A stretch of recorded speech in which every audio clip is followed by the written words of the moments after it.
Наш филиал тыңдаушылары мен қонақтары, бүгін енді алғаш дәрісімізді аша берейік. Абай күніне орай мерекемізді Қостанай мемлекеттік басқару академиясының Қостанай филиалы Қостанай облысы әкімдігімен бірлесіп осындай жоба ашатын болған. Енді жобаны алғаш рет Ринат Зәкиұлы өзі ашқан болатын, қонақ дәрісін өткізіп, Абайдың қара сөздеріне айтып кеткен болатын. Ринат Зәкиұлы өзінің ойымен бөлісіп, олы атамыздың тарихымен, сонымен қатар шығармашылығымен таныстырып кеткен болатын. Сонымен қатар өзінің челленджді келесі Жаңбыр Шынаққырмызы Сапарқызына берген болатын. Өткен аптада Жаңбыр Шынаққырмызы Сапарқызы Абайдың 17-ші қара сөзін тақырыбын ашып, өз ойларымен бөлісіп кеткен болатын. Содан өз дәрісінде Қырмызы Сапарқызы Әлфия Мейрамқызына өз сөзін кезегін беріп кеткен болатын. Бүгін Әлфия Мейрамқызы Абайдың 31-ші сөзін ашатын болады. Егер де айтатын ойларыңыз болса, қосылып, сөзден сұрақ қойып, қосатын болса, ойларыңызды қосып, бөлісіп, дәрісті қызықты өткіземіз деп ойлаймыз. Сөз келеді өзіңізде. Рахмет. Қайырлы күн, құрметті тыңдаушылар, құрметті әріптестер. Мен осы челленджді Қырмызы Сапарқызынан қабылдадым. Біздің облысымыздың мәслихатымыздың депутаты.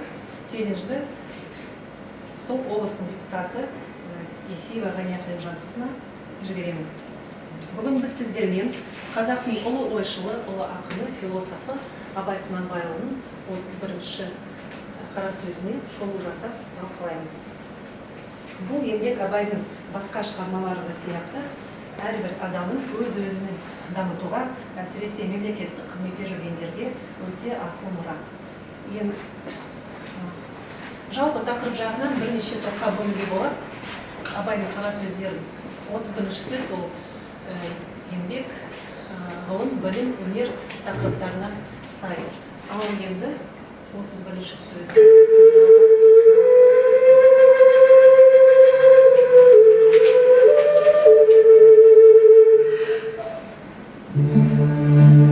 Естіген нәрсені ұмытпастыққа төрт түрлі себеп бар. Әуелі, көкірегі байлаулы берік болмақ керек. Екінші, сол нәрсені естігенде, көргенде ғибратлану керек. Көңілдені, тұшына, ынтамен ұғу керек. Үшінші, сол нәрсені ішінен бірнеше уақыт қайтарып, ойланып, көңілге бекіту керек. Төртінші, ой кеселді нәрселерден қашық болу керек. Егер кез болып қалса, салынбау керек. Ой кеселдері, уайымсыз, салғырттық, ойыншы күлкішілдік, бір қайғыға салу, бір нәрсеге құмарлық пайда болу. Бұл төрт нәрсе күллі ақыл мен ғылымды тоздыра тұған нәрселер.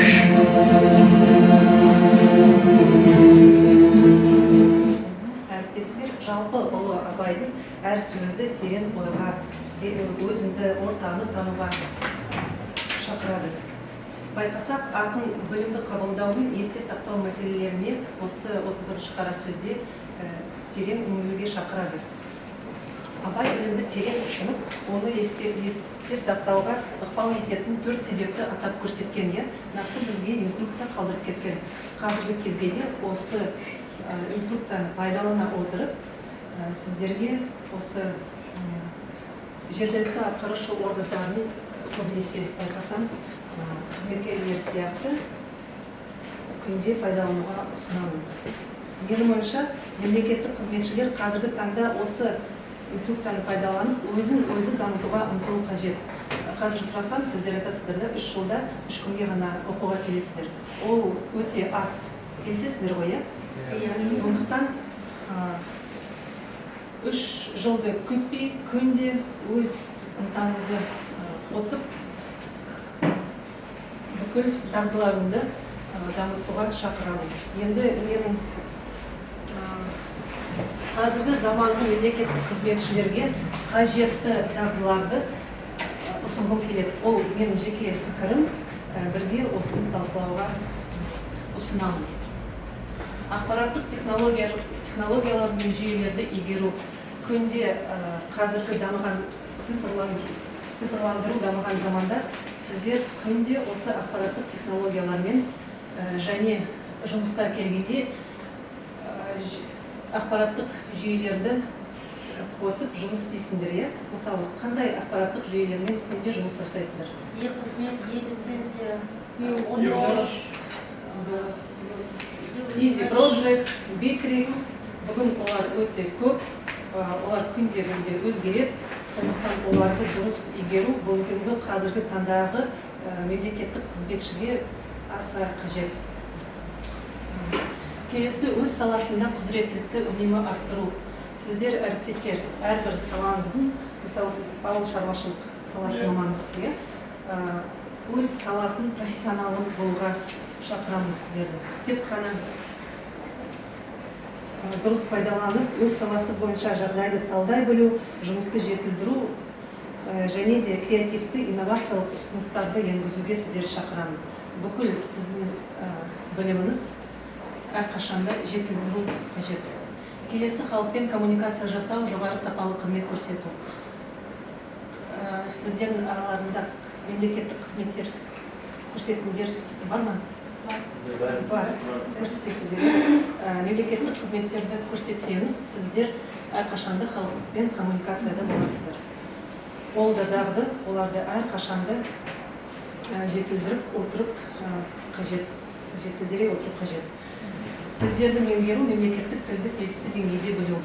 Бүгінгі таңда, қазіргі заманда мемлекеттік тілді білу, ол заман талабы. Өкінішке орай біз қазір облыстық әкім аппаратына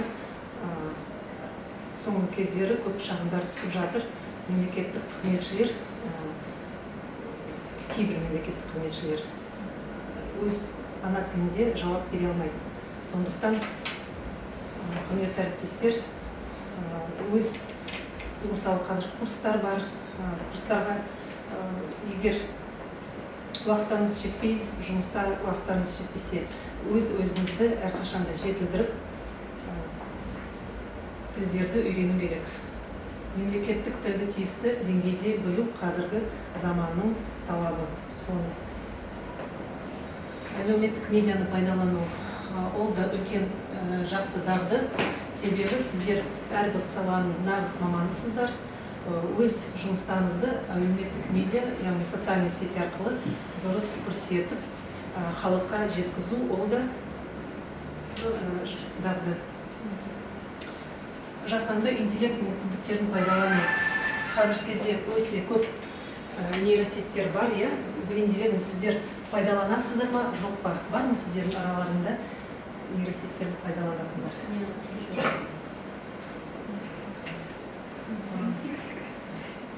Қазір, мысалы, чат GPT-мен өзім сол чатпен жұмыс жасаймын.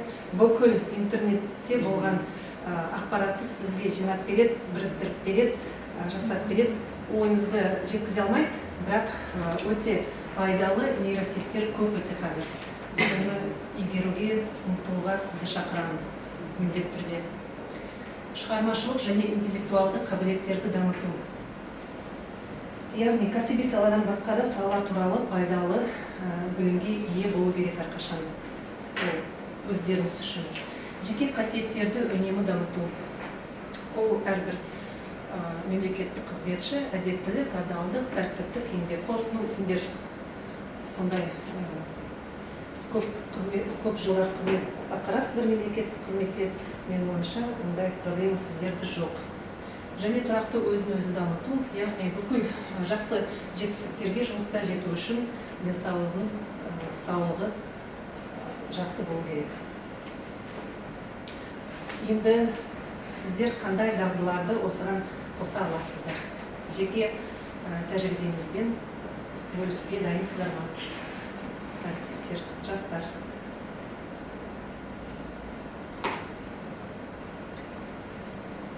Ал ары қарай. Абай атамыз қара сөздерінде зиянды қасиеттерден аулақ болуға шақырады. Яғни олар бейқадамдық, немқұрайлылық, себепсіз қуанышқа бейімділік және қайғыға берілу. Осы 4 зиянды қасиеттерден әрқашанда аулақ болуға шақырады. Тіпті жұмыстарда емес, бүкіл өмірде осы 4 қасиеттерден аулақ болсаңыздар жақсы болады. Бейқадамдық. Бұл адам маңызды бөлшектерге мен мән бермейтін максималды концентрацияны қажет ететін сәттерде босаңсуға мүмкіндік беретін жағдай. Немқұрайлылық ең сондай зиянды деп ойлаймын. Бұл процестің қызығушылығы мен эмоционалды қатысуының болмауы мемлекеттік қызметші үшін немқұрайлылық қауіпті. Жалпы әрбір адам үшін қауіпті болуы мүмкін. Өйткені бұл жұмыстың сапасының төмендеуіне және ақыр соңында қоғам тарапынан сенімсіздікке әкеледі. Себепсіз қуанышқа бейімділік. Бұл адам жеңіл ойлы ойын-сауыққа алаңдап, маңызды сәттер мен тапсырмаларды жіберіп алатын жағдай. Ақпарат ағыны қатты қазіргі заманда ондай қажеттілік, жеңілтектік жарға жығылу да ықтимал. Және қайғыға берілу. Бұл адам теріс ойларға еніп, оның еркі мен әрекет етуге деген ниетіне кедергі келтіреді. Мұндай жағдай депрессия мен апатияға әкелуі мүмкін. Бұл әрине қызметтегі тиімділікті төмендетеді. Өте зиянды қайғыға берілу. Оны көп кездесетін, себебі қазір байқасаңыздар, психологтар көбейіп кетті. Әріптестер, осы 31-ші сөз Абайдың қара сөздерінің ішіндегі ең нұсқасы және ең нұсқасы сізге инструкция ретінде берілді. Мен сіздерді осы дана сөздерді жай ғана есте сақтап қана қоймай, оларды іс жүзінде қолдануға шақырамыз. Абай атамыздың қара сөздері әрқайсымыз үшін нұсқаулық сияқты болу керек. Әр күнде нұсқаулық ретінде пайдалануға шақырамын. Қазір мен сіздерге осындай бірнеше кітапша табыстағым келеді. Бірақ оған ие болу үшін бірнеше сұраққа жауап беруіңізді өтінемін. Бірінші сұрақ, кім дұрыс жауап берсе, осы кітапшаға ие болады. Қазақтың бас ақыны Абай Құнанбаев. Одан асқан бұрын соңғы заманда қазақ баласында біз білетін ақын болған жоқ. Сөздің авторы. Яғни Абайдың өмірін, шығармашылығын зерттеген кімдер? Ахмет Байтұрсынов. Дұрыс. Ахмет Байтұрсынов.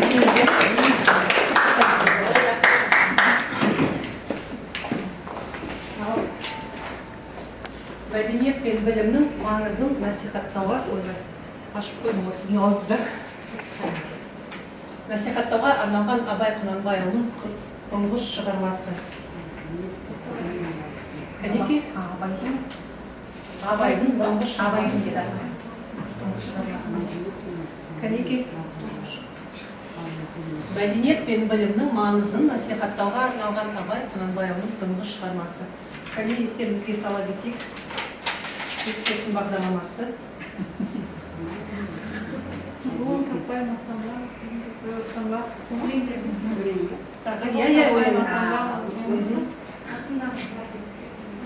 Жасында ұлы таппай деп естіреді. Құтты болсын.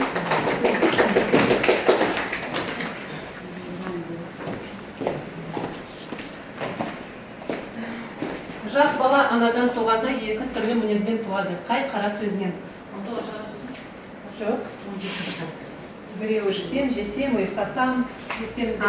Қандай? Бесінші. Қандай?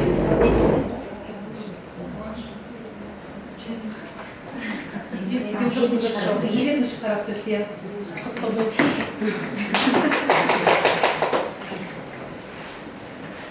2020 жылы Абайдың туғанына қанша жыл болды? 175. Дұрыс, 175 деп кім айтқан бізде? Болсын.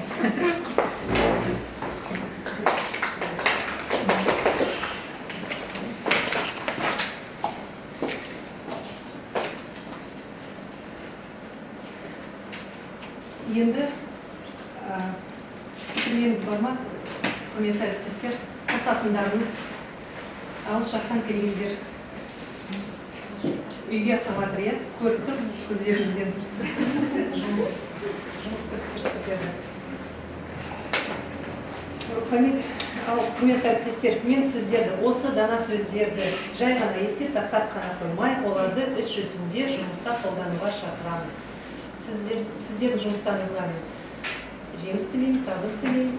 Әрқашан да өздеріңізге көңіл бөліп, денсаулығыңызға көңіл бөліп, кәсіптеріңіз тек қана арта берсін.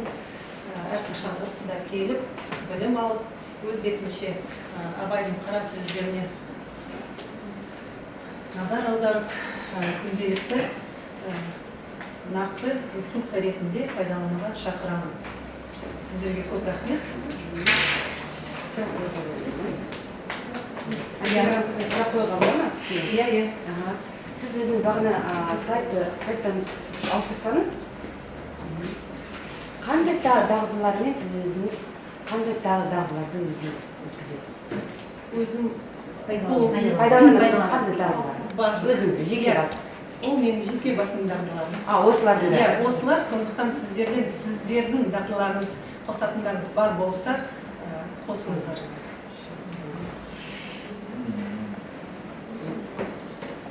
Айтады ғой, сіздер негізде орысша оқитын болсыздар, иә?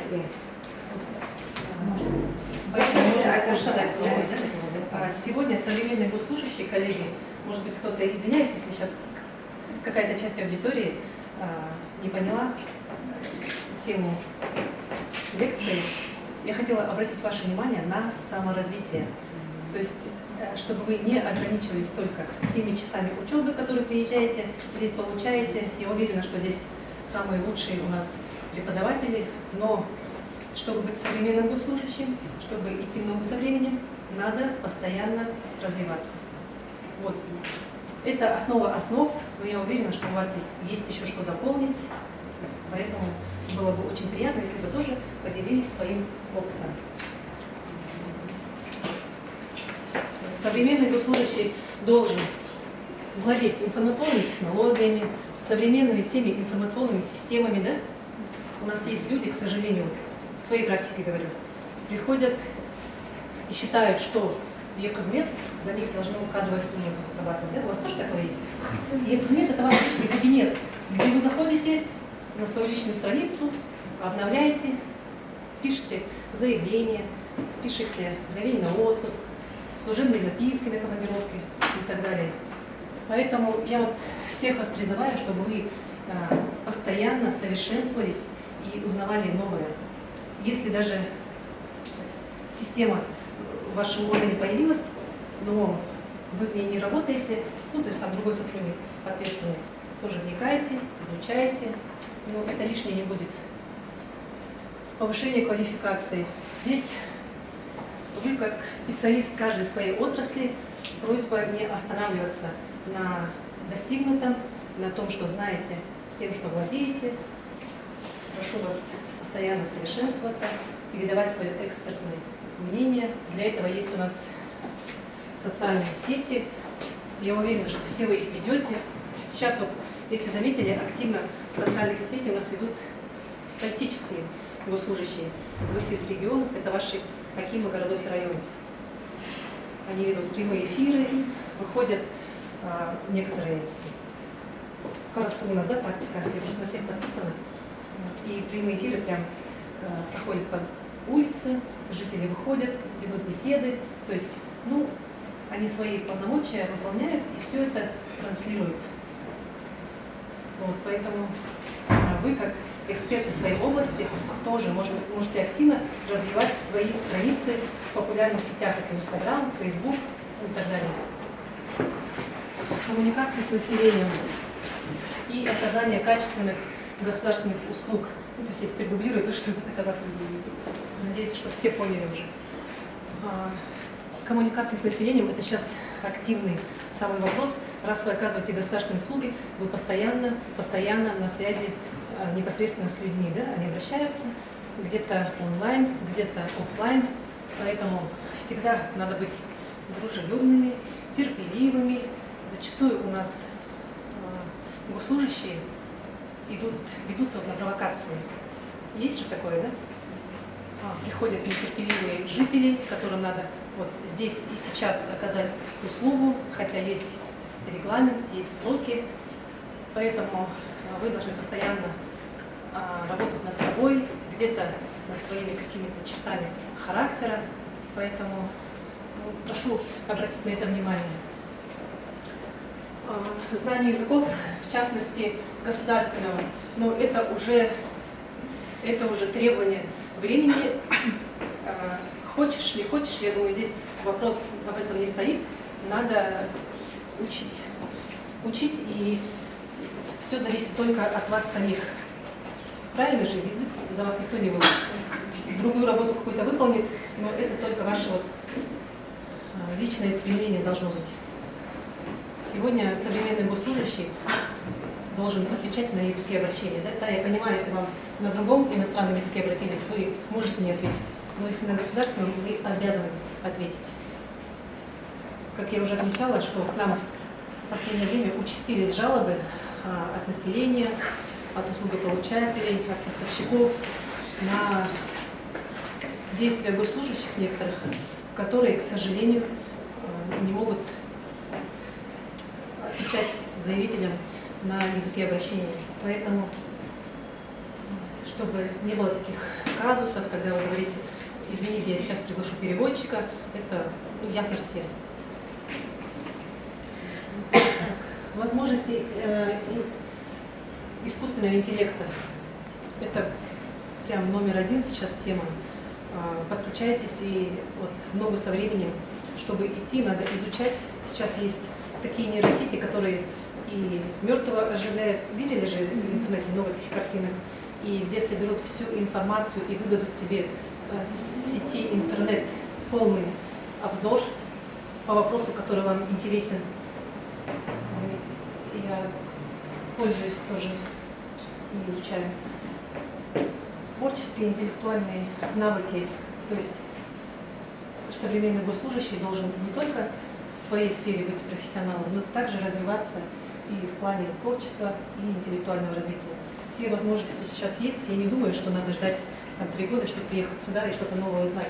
Сейчас возможности интернета прошу использовать контент полезный, не зависать в социальных сетях, как некоторые, и тратить просто пустую свое свободное время.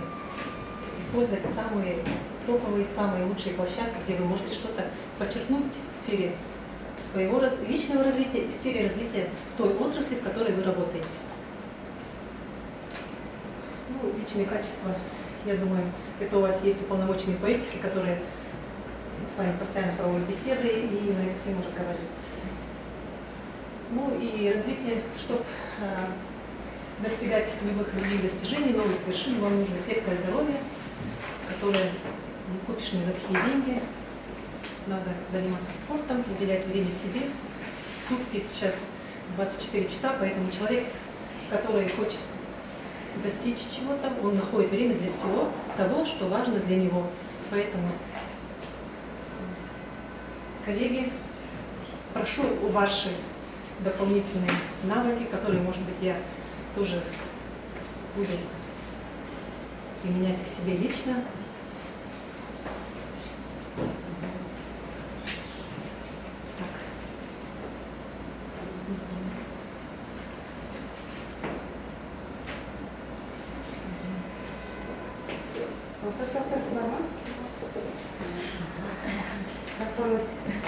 Айсемирам қызы, сізге рахмет айтқым келеді. Сұрағым жоқ әрине, бірақ мінекей бүгін Абай Құнанбайұлының 31-ші қара сөзін сіз жаңағы шығып айтыңыз. Кішкене мен өзімді таныстырып жіберейін бірінші, рұқсат болса. Мәслихаттың депутатысың, иә? Құрметті тыңдаушылар, құрметті мемлекеттік қызметшілер, мен өзім мынау облыстық тілдардың оқыту орталығының басшысы боламын.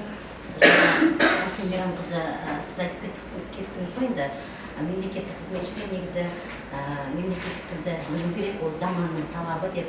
Шынымен де қазір барлық сіздер жан-жақтан келдіңіздер, өздеріңіздің барлық біздің облыстық қалалардың барлығында да тілдерді оқыту орталықтары бар, тегін ұйымдастырылған. Сол курстарға егер осылай жаңағы сіз айтып кеттіңіз ғой, мемлекеттік тілді білмейді деген көп жаңағы нелер түсіп жатыр деп, шағымдар түсіп жатыр деп. Сондықтан да осындай ситуацияға түсіп қалмас үшін сіздерге негізі мемлекет тарапынан ұйымдастырылған тегін курстар бар. Сол курстарға, егер осындай ситуацияға түсіп қалсаңыздар, сондай курстарға келіп оқуға шақырамын. Және сізге үлкен алғысымды білдіргім келеді. Абай Құнанбаевтың бүгінгі өте қысқа 31-ші қара сөзін өте түсінікті қылып, қысқа да нұсқа қылып бізге талдап бердіңіз. Сондықтан да ең бірінші адам баласын Абай Құнанбаев білімге көзімізді ашуға шақырған. Сондықтан да жаңа айтып өтті ғой, 4 немқұрайлы. Сол 4 немқұрайлылықтан аулақ болсақ, біз барлық жетістікке жетеміз. Сондықтан да сіздерге сәттілік тілеймін. Қызметте тек қана абыроймен бола беріңіздер. Өйткені мемлекеттік қызметшілер сіздер халық пен биліктің ортасын жалғастыратын алтын көпірсіздер. Сондықтан да сіздерге сәттілік. Сізге көп рахмет. Қара сөздерін, сіздердің настольная книга болсын. Рахмет. Альфия Мейрамқызы, сізге өте қуаныштымыз. Сіз келгеніңізге, филиалымызға келгеніңізге рахмет сізге. Сонда да айтып кеткен жөн болар. Альфия Мейрамқызы, сіз 31-ші Абайдың қара сөзін айтып кеттіңіз. Сонда осында ой келіп тұрды. Абайдың қара сөздері ешқашанда уақыт өткенмен өзектілігін жоғалтпайды. Қаншама уақыт өтсе, ғасыр өтсе, өзектілігі жоғалмаған. Сіз сонымен де қазір айтып отқандай, Абайдың қара сөздерін сіз мемлекеттік қызметшілерге де келетін сөздерге келістіріп отырсыздар. Шынымен де айтсақ, қазіргі таңда мысалы осы Абайдың қара сөздері мемлекеттік қызметшілер ғана емес, сонымен қатар адам ретінде өзімізге қолдансақ табылады деген сөздер. Солай ғой. Сол себептен сізге үлкен де бір рахмет. Сіздің жолдаған челленджге беріп өткен Есеева Гания Талжановаға беретін боламыз. Қай күнде, қай уақытта өтетін туралы сізге хабарласамыз. Сізге айтып, біздің қонағымыз ретінде келсеңіз қуанышты боламыз. Сізге рахмет. Құрметті қонақтар, апта сайын осында бізде Абай күндері өтетін болады. Біздің парақшамызға тіркеліп тұрыңыз. Келіп, бізге қонақ ретінде келіп, ой пікіріңізді айтып кетсеңіз жақсы болар еді. Осылай келіп, қонақтарымызды қарсы алып, оларға кішкене көмек көрсетіп, әрқашанда ойларыңызбен бөлісіп, кішкене өзекті мәселелер көтеріп, бүгінгі таңда Абайдың қара сөздерінің мағынасын, оның мәнін жоғалтпайық. Әрқашанда барған жерімізде, осы Қостанай филиалымызда осындай Абайдың қара сөздерін оқиды дегенді айтсаңыз, қай тілде айтсаңыз да бола берсін. Ол мемлекеттік тілде, міндетті түрде өтетін болады. Бірақ та егер де араларында мемлекеттік тілді түсінбейтін болатын болса, орыс тілде көшуге де дайынбыз. Сол себептен дәрісті екі тілде керек болатын болса, ағылшын тілде өткізуге дайын боламыз. Сол себептен әрқашанда бізді қолдап, қорғап жүрсеңіз, мында бір сізге алғыс болады. Уақытыңыз бөліп, бізге келгеніңіз үшін рахмет. Альфия Мейрамқызы, сізге жеке рахметіңізді айтамын.